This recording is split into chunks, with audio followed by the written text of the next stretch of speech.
Hi guys, कैसे हैं आप सब लोग। 10th क्लास कैसे चल रही प्रिपरेशन।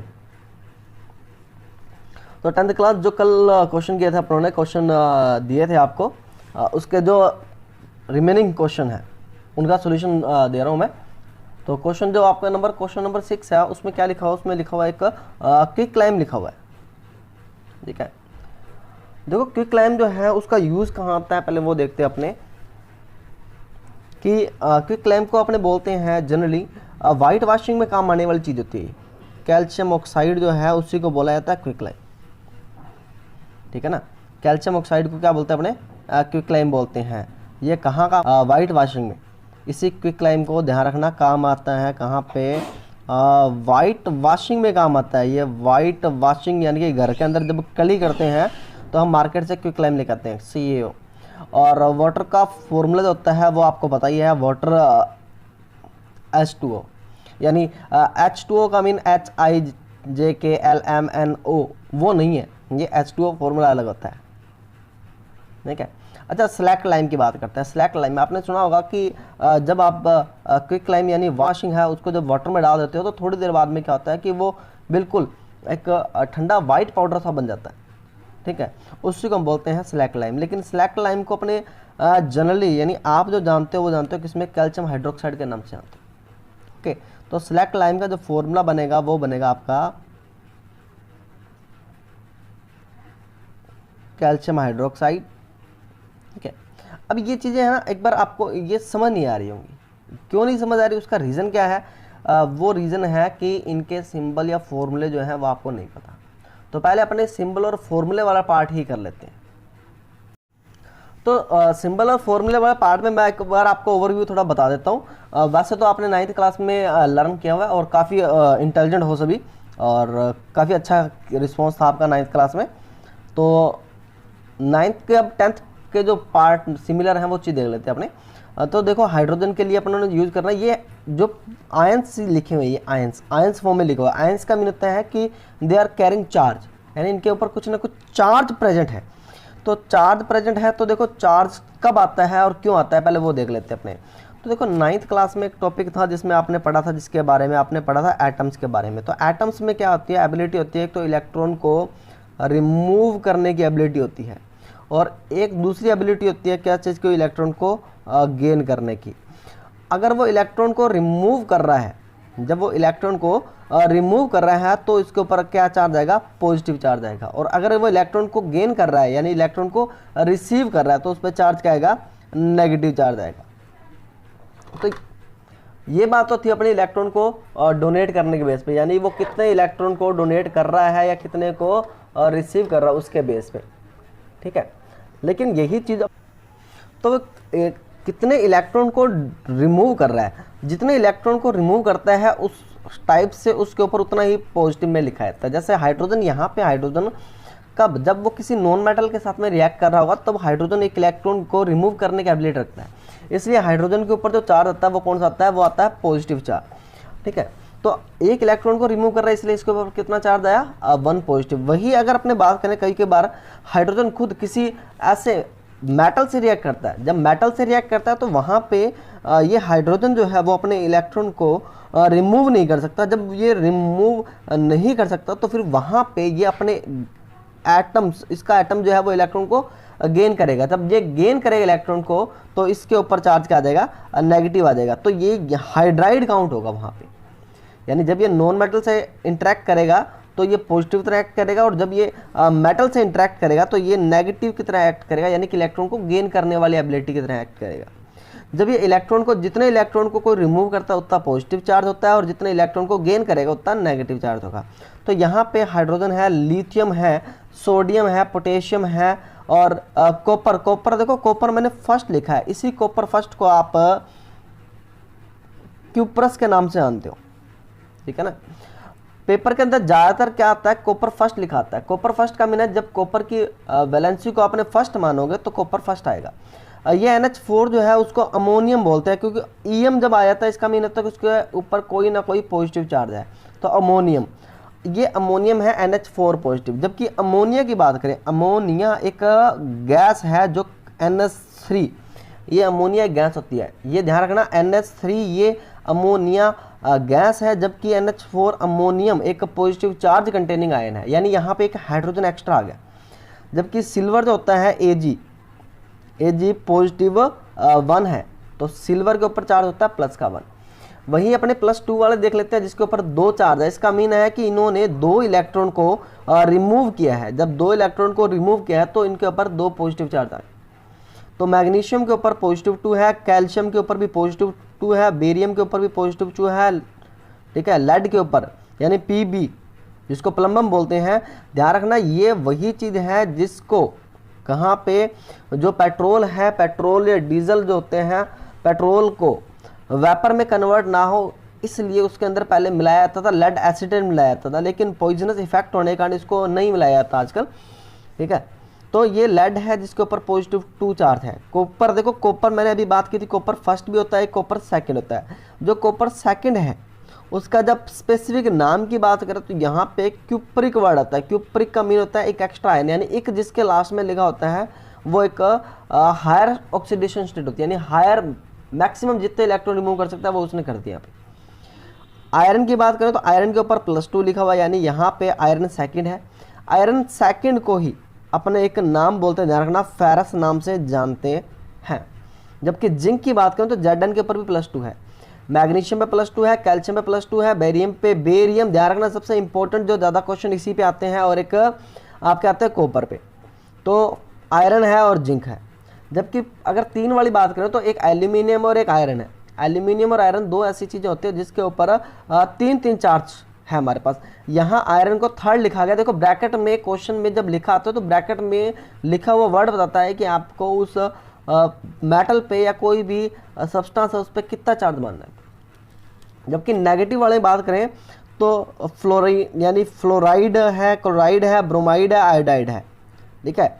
यानी फ्लोराइड, क्लोराइड, ब्रोमाइड, आयोडाइड पे -1 है। हाइड्राइड है, ये OH को हाइड्रोक्साइड बोलते हैं। सबसे मोस्ट इंपॉर्टेंट चीज़ है जो सबसे ज़्यादा बार यूज होगी किसी भी मेटल के साथ में, अगर हाइड्रोक्साइड लिखा हो, मेटल के आगे कहीं भी वर्ड आ जाए, कोई मेटल जैसे मान लो लिथियम है, सोडियम है, पोटेशियम है, यानी जिसके ऊपर पॉजिटिव चार्ज थे वो सारे के सारे किसमें हैं, वो मेटल थे, क्योंकि मेटल की एबिलिटी होती है इलेक्ट्रॉन को रिमूव करने की। तो जिसके ऊपर पॉजिटिव चार्ज हो यानी मेटल हो और उसके आगे हाइड्रोक्साइड लिखा हो तो वो ध्यान रखना वो होता है बेस, यानी कि ये बेस होते हैं। जबकि हाइड्रोजन कार्बोनेट का फॉर्मूला है HCO3 नेगेटिव। हाइड्रोजन कार्बोनेट का फॉर्मूला क्या है, HCO3 नेगेटिव।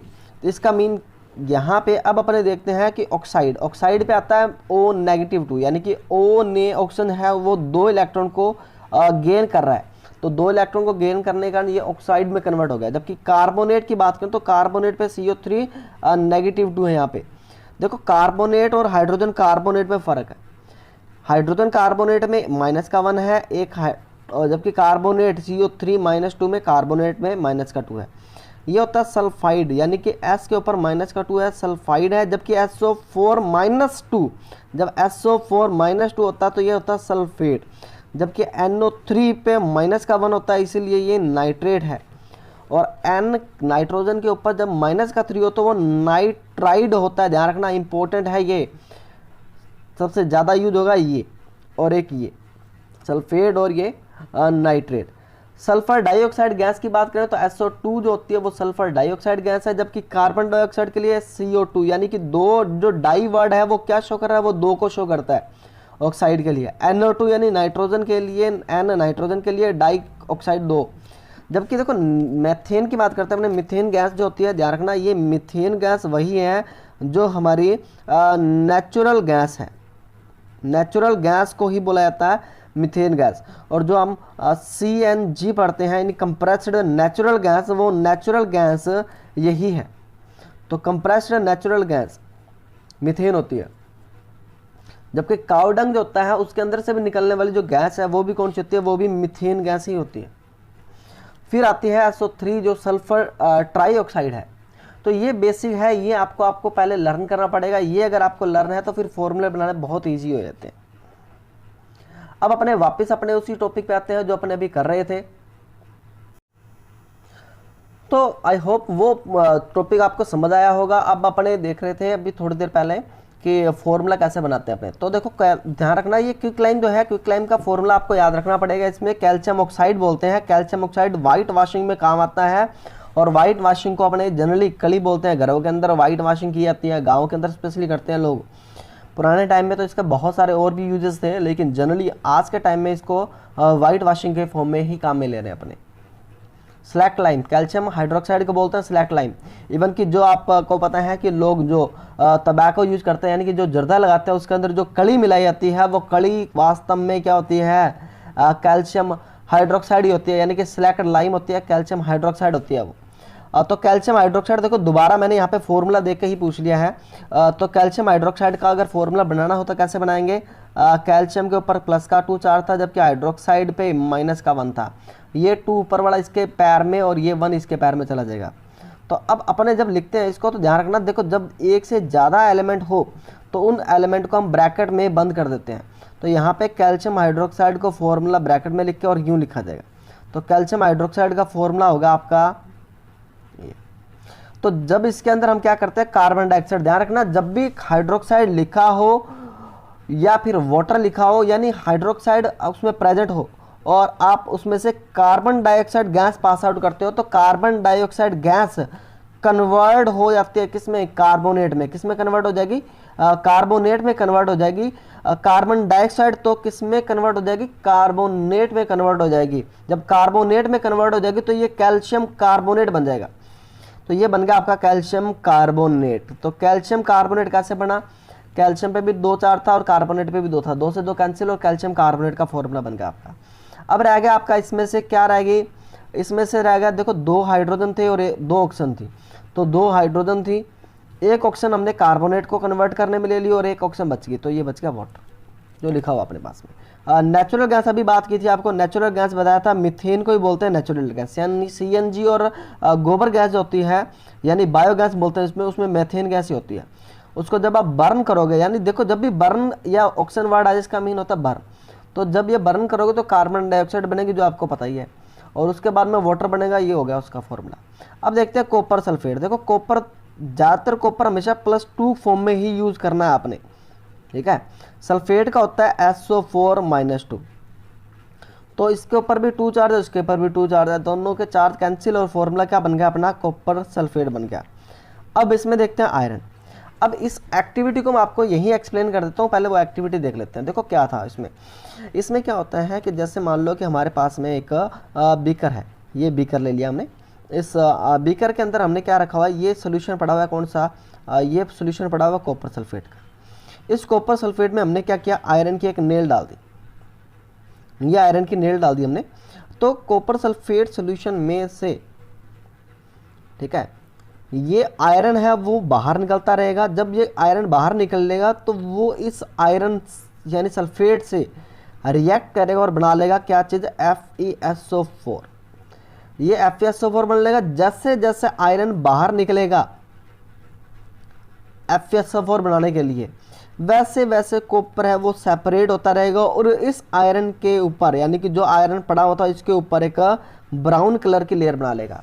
तो क्वेश्चन काफ़ी बार पूछा गया है कि अगर आयरन की नेल को कॉपर सल्फेट सॉल्यूशन में जब डिप करते हैं तो आयरन की नेल का ब्राउन कलर हो जाता है, क्यों, क्योंकि डिपोजिशन होता है किसका, कॉपर का डिपोजिशन हो गया। कॉपर सल्फेट जो होता है इसका कलर याद रखना है आपने, कलर इसका होता है कौन सा, ब्लू। जबकि FeSO4 का जो कलर होता है वो होता है पेल ग्रीन, यानी कि हल्का ग्रीन कलर का हो जाता है, पेल ग्रीन बोलते हैं। तो कॉपर सल्फेट प्लस Fe से बन गया आपका आयरन सल्फेट, यानी कि FeSO4 प्लस कॉपर आपका अलग हुआ है। ये कॉपर जो अलग हुआ है वो कहाँ मिलेगा आपको, ये जो आयरन की नेल थी इसके ऊपर ब्राउन कलर की लेयर की फॉर्म में मिलेगा। अब देखो क्वेश्चन नंबर जो 9 दिया हुआ आपको, उसमें ग्लूकोज ऑक्सीजन प्लस वाटर लिखा हुआ था, वो बाय मिस्टेक लिखा हुआ आपका। तो ग्लूकोज के साथ में आप ग्लूकोज का फॉर्मूला याद रखना आपको, C6H12O6 होता है। देखो जब ग्लूकोज अपनी बॉडी में ये बर्न होती है तो क्या बनता है, हमारी बॉडी में कार्बन है, तो ध्यान रखना, देखो जब कार्बन होता है और उसको बर्न किया जाता है तो बनती है कार्बन डाइऑक्साइड। और वाटर का आपको फॉर्मूला बताइए उसका। अब ये वाटर क्यों बना, क्योंकि इसमें हाइड्रोजन थी। अब देखते हैं जिंक। जिंक का फॉर्मूला होता है Zn। कॉपर सल्फेट का अभी हमने पढ़ा है, कॉपर का होता है CuSO4। आयरन लगा के बनाना है जिंक सल्फेट, तो जिंक सल्फेट का फॉर्मूला क्या बनेगा ZnSO4 और कॉपर अलग हो जाएगा आपका। अब नेक्स्ट अपना रह गया कौन सा, लेड। ठीक है, लेड के लिए आता है Pb आता है और कॉपर, ठीक है, कॉपर क्लोराइड की बात कर रहे हैं अपने यहाँ पे, तो कॉपर पे ये हो गया क्लोराइड का ये Cl2। ठीक है, अब हमने क्या करना है, एक्सचेंज करना है। लेड के ऊपर 2 चार्ज होता है और क्लोराइड पे 1 होता है, इसलिए ये बन जाएगा आपका पास में लेड क्लोराइड बन जाएगा और कॉपर आपका अलग हो जाएगा। तो ये जितने मैंने क्वेश्चन कराए हैं, अब जितने मैंने क्वेश्चन कराए हैं उनमें से मैक्सिमम क्वेश्चन जिसके भी सही हैं वो अपने क्वेश्चन कमेंट बॉक्स में ज़रूर लिखें कि सर मेरे इतने क्वेश्चन सही हैं और मेरे इतने क्वेश्चन सही हैं। ठीक है, और ये अपना जो वर्क आप बता रहे हो कि मेरे क्वेश्चन सही हैं, ये पूरा ऑनेस्टी से होना चाहिए, कोई झूठ ना बोले। अब अपने नेक्स्ट देखते हैं कि सोडियम सल्फेट और बेरियम क्लोराइड की बात करते हैं अपने। जब सोडियम सल्फेट की बात हो रही है तो सोडियम पे चार्ज आपने पढ़ा था अभी, Na पे प्लस का 1 होता है, जबकि सल्फेट पे कितना चार्ज होता है माइनस का 2। तो ये 1 इसके पैर में क्रॉस में जाएगा और ये 2 उसके पैर में क्रॉस में जाएगा, तो फॉर्मूला बन जाएगा हमारे पास में Na2SO4 बन गया। और यही बेरियम क्लोराइड की बात करें तो BaCl2 फॉर्मूला बनता है इसका। अब बेरियम सल्फेट की बात करते हैं तो बेरियम सल्फेट का देखो, बेरियम पे भी 2 चार्ज होता है, सल्फेट पे भी 2 चार्ज होता है, तो 2 से 2 का चार्ज कैंसिल हो गया और ये क्या बन गया BaSO4। अब हमारे पास में सोडियम क्लोराइड की बात करते हैं तो सोडियम पे भी चार्ज 1 होता है और क्लोराइड पे भी 1 होता है, इसीलिए दोनों के चार्ज से क्या बन गया NaCl बन गया। अब देखो जब क्वेश्चन पेपर में देखो सबसे इंपॉर्टेंट चीज़ है, ये इंपॉर्टेंट फैक्ट है आपका जो बताने जा रहा हूँ अब मैं, कि बहुत सारे मेटल ऐसे होते हैं जो हाईली रिएक्टिव होते हैं और इतने ज़्यादा हाईली रिएक्टिव होते हैं कि वो कोल्ड वाटर से भी इंटरेक्ट कर लेते हैं। लेकिन कुछ मेटल होते हैं वो थोड़े से लेस रिएक्टिव होते हैं, वो हॉट वाटर से रिएक्ट करते हैं। जबकि कुछ एलिमेंट ऐसे होते हैं जो इतने लीस्ट रिएक्टिव होते हैं कि उनको रिएक्शन करवाने के लिए में स्टीम वर्ड या रेड हॉट कंडीशन लेनी पड़ती है। अगर स्टीम वर्ड आ जाए या रेड हॉट वर्ड आ जाए तो दोनों बात एक ही है, ध्यान रखना। ठीक है, तो ये लेस रिएक्टिव एलिमेंट के लिए है, लेस रिएक्टिव मेटल के लिए है जिनको हम स्टीम से इंटरेक्ट करवा रहे हैं। कोल्ड वाटर से जब भी आप रिएक्ट कराओगे और हॉट वाटर से जब भी आप रिएक्ट कराओगे तो ध्यान रखना, कोल्ड वाटर और हॉट वाटर से रिएक्शन करवाने पर आपको हमेशा ही मेटल का हाइड्रोक्साइड बनाना है। क्या बनाना है? मेटल का हाइड्रोक्साइड। जैसे सोडियम और कोल्ड वाटर की बात करें आपने तो इसका सोडियम हाइड्रोक्साइड बनेगा और कौन सी गैस बाहर निकलेगी? हाइड्रोजन गैस बाहर निकलेगी। जबकि मैग्नीशियम और हॉट वाटर की बात करें तो ध्यान रखना इसका भी मैग्नीशियम हाइड्रोक्साइड ही बनाना आपने, यानी कि हाइड्रोक्साइड ही लगाना है। कब? जब आपके लिए वर्ड आ जाए, वाटर वर्ड आ जाए, कोल्ड वाटर वर्ड आ जाए या हॉट वाटर वर्ड आ जाए तो इसका मैग्नीशियम हाइड्रोक्साइड बनेगा आपका और प्लस कौन सी गैस बाहर निकलेगी? H2। ठीक है, अब अपने बात करते हैं स्टीम की। तो जब स्टीम वर्ड यूज होता है तो ध्यान रखना कि आपने स्टीम से कभी भी हाइड्रोक्साइड नहीं बनाना है। इसके लिए आपने बनाना है क्या चीज़? इसके लिए आपने क्या बनाना है? इसके लिए आपने बनाना है ऑक्साइड। ध्यान रखना क्या बनाना है? ऑक्साइड। तो यहाँ पे हमारा बनेगा आयरन ऑक्साइड। तो देखो आयरन ऑक्साइड बनता है एक तो ये FeO, एक बनता है कौन सा? Fe2O3। इन दोनों ऑक्साइड को मिला के एक नया फॉर्मूला बनता है Fe3O4। FeO आयरन ऑक्साइड है, ये भी आयरन ऑक्साइड है, लेकिन फ़र्क है, ये फेरस ऑक्साइड है जबकि ये फेरिक ऑक्साइड है। इन दोनों को मिला के बन गया Fe3O4। ये मोस्ट इंपॉर्टेंट क्वेश्चन आपके लिए। और हाइड्रोजन गैस रिलीज हो जाएगी जब एल्यूमिनियम की स्टीम से रिएक्शन होगी। क्योंकि देखो मैंने यहाँ पे ये क्यों यूज़ किया, इसका रीज़न ये था क्योंकि आयरन जो है वो देखो +2 फॉर्म में भी होता है और +3 फॉर्म में भी होता है। जब +2 फॉर्म में यूज़ करेंगे तो ये यूज़ करेंगे, +3 करेंगे तो ये दोनों ही रिएक्ट करके और ये फॉर्म में बनते हैं। अगर आप दोनों फॉर्म लिखते हो तो भी सही है और ये लिखते हो तो भी सही है। एल्यूमिनियम की बात करें तो एल्यूमिनियम स्टीम से इंटरेक्ट कर रहा है, इसका मीन एल्यूमिनियम लेस रिएक्टिव में आ रहा है। तो एल्यूमिनियम से बन गया Al2O3, जो कि एल्यूमिनियम पे चार्ज 3 था और ऑक्सीजन पे 2 था, तो 2 इधर क्रॉस हो जाएगा। नेक्स्ट अपने बात करते हैं जिंक प्लस टी, तो यहाँ पे भी जिंक ऑक्साइड बनेगा, ठीक है। जिंक ऑक्साइड का फॉर्मूला होता है ZnO प्लस कौन सी गैस बाहर निकलेगी, हाइड्रोजन, ये हाइड्रोजन गैस है, ध्यान रखना। अब मैंने आपको 18 क्वेश्चन करा दिया, बाकी वाले जो क्वेश्चन है वो बहुत इजी है, इसी बेस्ड है।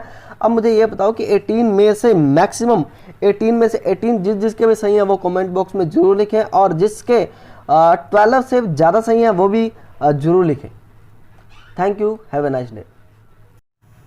और गाइस कमेंट बॉक्स में ज़रूर लिखें कि आपको ये वीडियो कैसे लग रहे हैं। अगर आपको वीडियो अच्छे लग रहे हैं तो इसे लाइक और शेयर करें, और अगर आपको वीडियो में कुछ लग रहा है कि इसमें इम्प्रूवमेंट की ज़रूरत है तो वो भी लिखें, जिससे हम इसको इम्प्रूव करते रहें और आपको एक बेटर प्लेटफॉर्म प्रोवाइड करें, जिससे बेनिफिट ये हो कि आपके मार्क्स भी अच्छे आए और हमारी मेहनत है वो भी रंग लाए। Thank you, bye.